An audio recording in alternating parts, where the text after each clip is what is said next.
Buenas noches, bienvenidas y bienvenidos, gracias por estar aquí. Seguimos en esta serie que estamos realizando desde Medellín, Colombia. Estamos pues en este encuentro de periodistas en torno a la figura de Gabriel García Márquez y el premio que está en su tercera edición. Y bueno, pues todo lo que significa esta Fundación Nuevo Periodismo Iberoamericano, este organismo del cual forma parte Mónica González, que es directora de CIPER Chile y miembro de este Consejo Rector de la Fundación Nuevo Periodismo. Gracias por estar aquí, Mónica, y poder platicar contigo un rato. No, por favor, muchas gracias a ti. Bueno, Mónica González Mujica es una periodista chilena muy conocida en el continente, muy reconocida y querida por muchas razones. Como parte fundadora y directora de este Centro de Información e Investigación Periodística han hecho cosas muy relevantes. Y a ti se te identifica la primera por varias razones, desde luego por tu propia biografía, por tu presencia social y periodística durante la dictadura de Pinochet, después de la dictadura de Pinochet, y aportaciones periodísticas fundamentales. Ya sé que te han preguntado millones de veces y una más. Cuéntanos sobre este periodo de la historia de Chile, que es un periodo de la historia de América Latina muy importante, donde una periodista como tú, yo digo que le da la puntilla a Pinochet en el sentido de hacer una investigación sobre el asunto financiero y sobre los fraudes y los recursos. De casas que tú también conoces, su casa. Y de casos que conocemos, ¿no? Cosas que se conocen. Su casa en Locurro y en el Melocotón, eso, mira cómo se repite la historia. Se repite la historia, pero cuéntame de la tuya en términos de tu trabajo periodístico, porque efectivamente el fenómeno Pinochet no puede entenderse sin contribuciones tan importantes como la tuya en materia de asuntos que no tenían que ver con los derechos humanos, sino tenían que ver con corrupción del dictador. Cuéntame de ese proceso en Chile.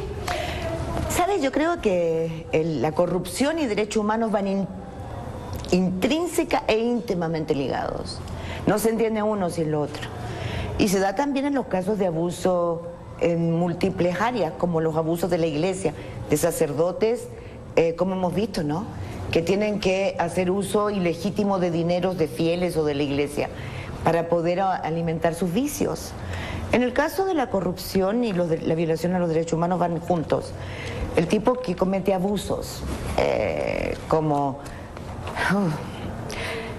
que uno pensaba que ya habían desaparecido, ¿no?, que es tirar gente al mar después de haberlos torturado a muerte, deshacer en ácido, quemar huesos en hornos, como lo hicieron los nazis, que lo hicieron en Chile durante mucho tiempo, violar mujeres, tirarles perros.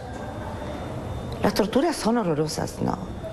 En Chile tiraron a gente viva a minas de cal, a acantilados, y las tiraron en helicóptero al mar.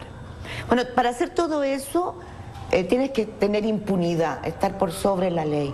Y cuando tú te sientes haciendo eso, ya después, bueno, cómprate una casa con plata del Estado, hacer caminos, puentes para que tu casa, tú tienes un hombre poderoso, tienes que decidir cosas muy importantes.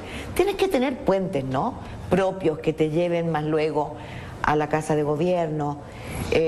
Darle platas a tus hijos, mandarle a cualquier lugar del espacio y del universo para que jueguen, para que se diviertan. Es algo propio de esta íntima ligazón entre corrupción y muerte. Nosotros pensamos que se había acabado. Bueno, eso es lo horroroso. Chile era duramente criticado, condenado por Naciones Unidas. En México hay 100.000 asesinatos al año. 1,5 millones de gente asesinada en 14 años. 23.000 o 25.000 desaparecidos oficiales. ¿Quién dice algo? ¿No te parece raro, Carmen? Perdóname, yo podría hablar todo el día y muchos días sobre Pinochet. Lo que nos pasa a la gente como yo, no entendemos por qué. Lo que está ocurriendo en México no es un tema de todo el continente de primera urgencia. Pues dejemos entonces a Pinochet a un lado.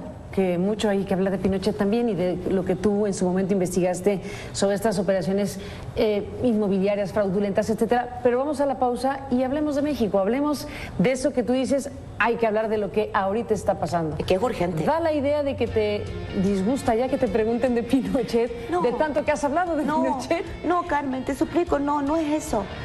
Es que me violenta que México no sea urgencia continental. Y lo es. Después de la pausa te escuchamos. Volvemos.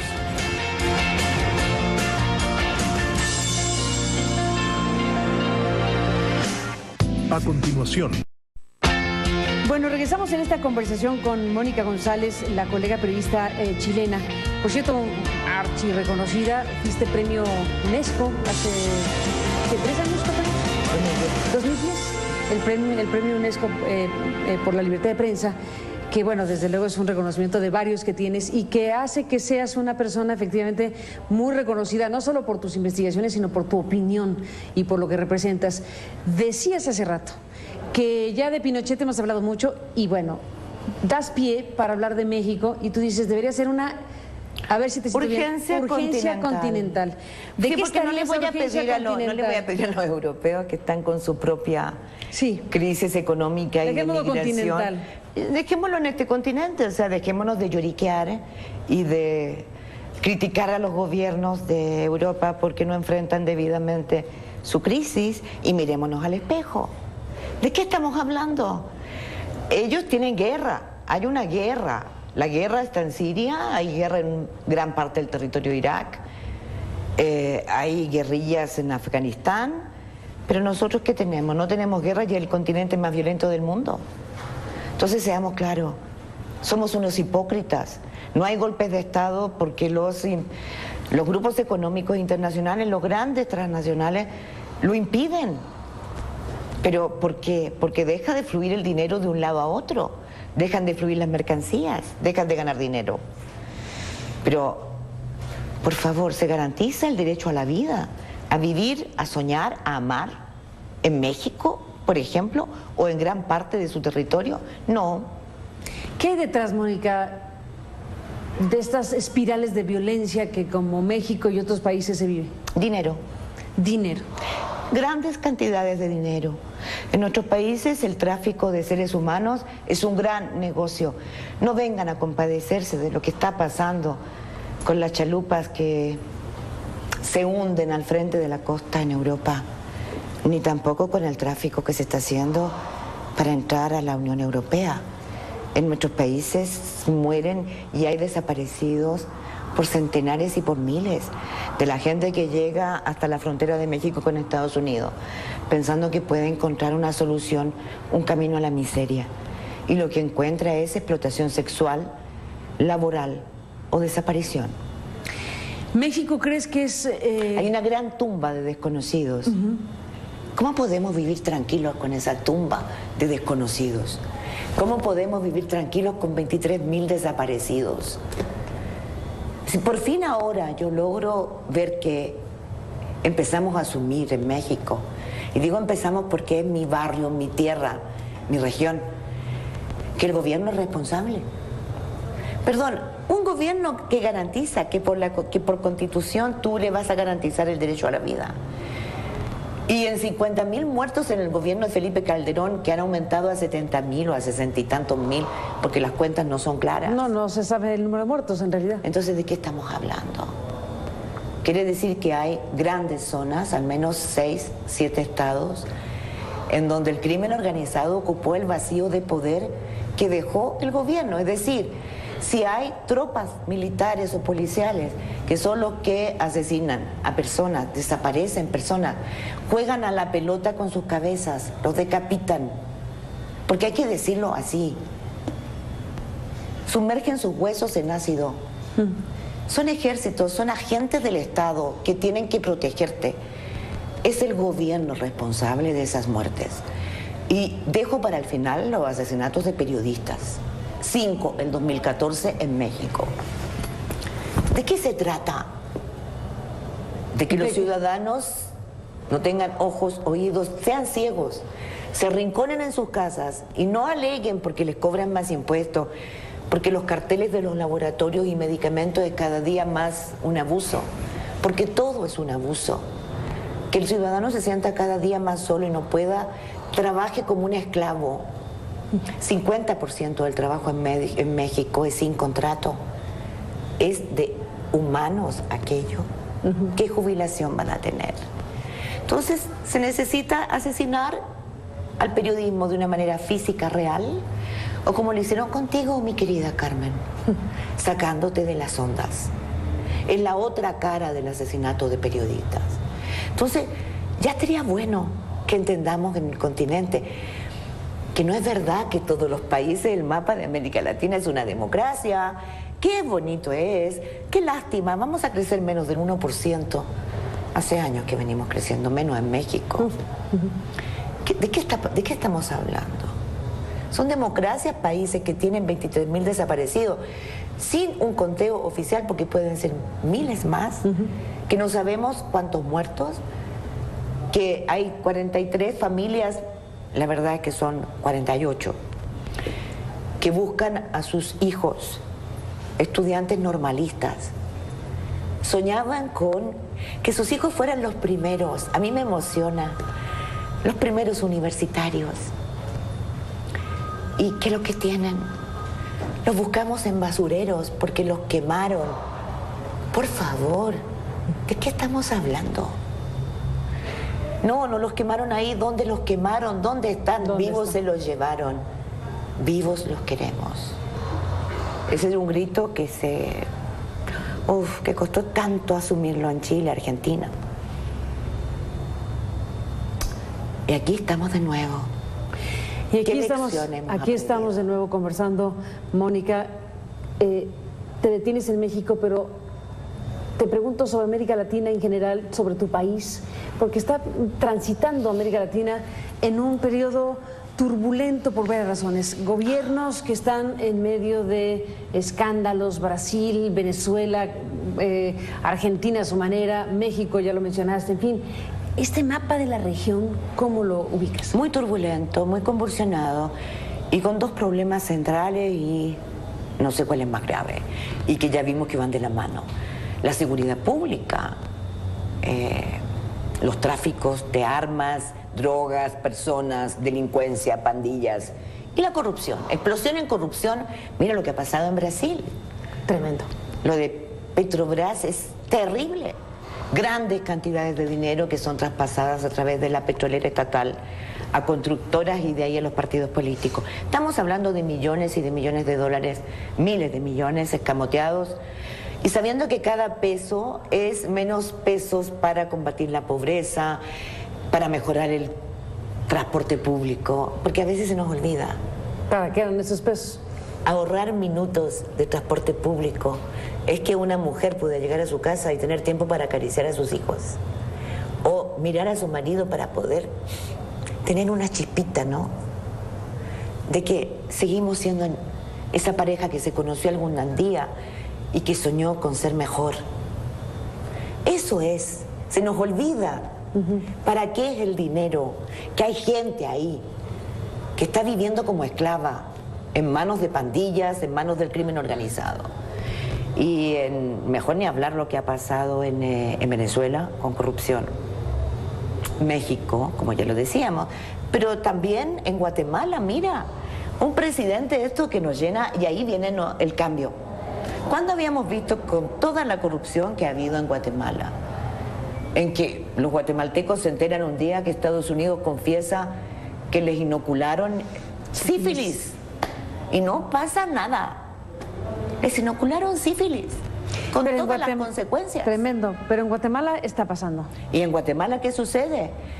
Septiembre dice, a principios de septiembre, un día que no se nos va a olvidar, el Congreso dice, no, el señor Otto Pérez tiene que irse a responder por sus delitos de corrupción. A lo mismo que había ya estado la vicepresidenta. Y ahí está... procesándose. Procesándose. No sabemos si va a poder ir a la cárcel finalmente. No es el primer presidente de Guatemala. Portillo ya fue extraditado a Estados Unidos. Estados Unidos tiene una gran responsabilidad. Guatemala lo ha manejado como un estado propio, empresas norteamericanas y Estados Unidos ha permitido todo. Masacres horribles, corrupción espantosa. Pero parece que el pueblo guatemalteco hoy día dice, no, no. Es una señal. Es una señal importante. ¿Y Chile, Mónica? Chile con una explosión de corrupción que me da vergüenza porque... ¿Explosión? ¿Tanto así? Sí, sí. Cuéntame de ello. Porque vivíamos convencidos de que la corrupción estaba acotada. Y claro, las cifras comparadas con otros países, como dicen los periodistas, dicen, Mónica, tus investigaciones son geniales, pero la verdad que los montos que tú citas son la propina de nuestros problemas de corrupción. Propinas, bueno. Sí, pero yo creo que el tema es, y este es lo central, cuando tú descubres que, y eso es lo que pasó en Chile, ¿no? Se descubrió en poco tiempo que había grandes empresas, grandes grupos económicos que habían financiado ilegalmente la política, los políticos, y de todos los sectores. Entonces de repente uno mira y dice, ¿qué he hecho yo para trabajar tan mal? Como periodista. No me di cuenta. ¿Cómo no me di cuenta? Si esto era tan obvio. Bueno, y esto surge porque hay gargantas profundas, ¿no? Dentro de las empresas que confiesan. Si no, no se habría sabido nunca. Y a eso se agrega un caso de un escándalo que involucra al hijo de la presidenta. ¿Y su nuera? Que una empresa de la nuera. Y que hacen una operación inmobiliaria irregular, pero que no es una canción que ganaría todos los festivales de la canción en nuestro continente. Eso es impresentable. Eso es robo. Pero no es delito, no está sancionado en la ley. ¿Te has dado cuenta? Déjame hacer una pausa, Mónica, y regresamos con ese punto. Volvemos en un instante.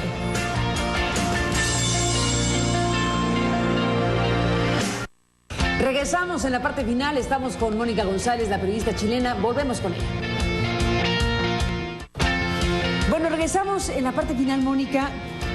Te preguntaba en el corte que si eras pariente del expresidente uruguayo, Porto González Mujica. No. Porto González Mujica, pero bueno, buen presidente fue Pepe Mujica. Sí.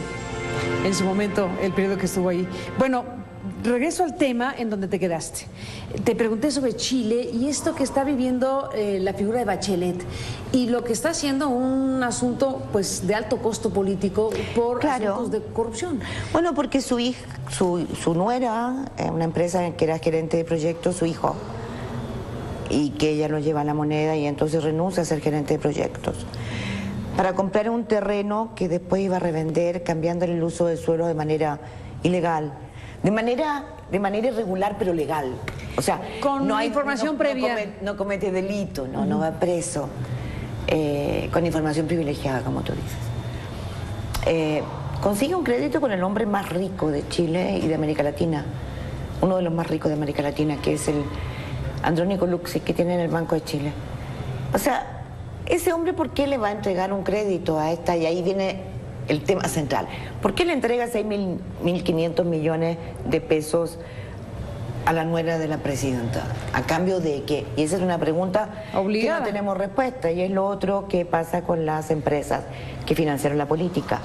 Ya tenemos un juicio, porque está claro que la mayor empresa pesquera del Grupo Angelini pagó una investigación que hizo CIPER maravillosa, pagó coimas para que durante la tramitación de la ley de pesca, en que se distribuyen las cuotas de pesca a lo largo de la costa, un mar que le pertenece, la verdad, a 9 familias, como lo demostramos.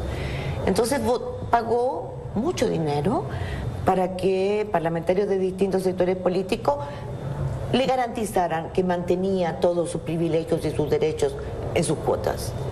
Bueno, ¿y qué hizo Sokimich? Otra de las empresas que financió ilegalmente a los políticos, que tiene un agravante. Es la empresa del yerno de Pinochet. ¿Del yerno de Pinochet? Se la apropió ilegítimamente durante la dictadura, porque se privatizaron las mayores empresas del Estado, las más ricas, a precio vil. Hubo un acuerdo de cuando se recuperó la democracia en 1990, hubo un acuerdo de no revisar ninguna privatización.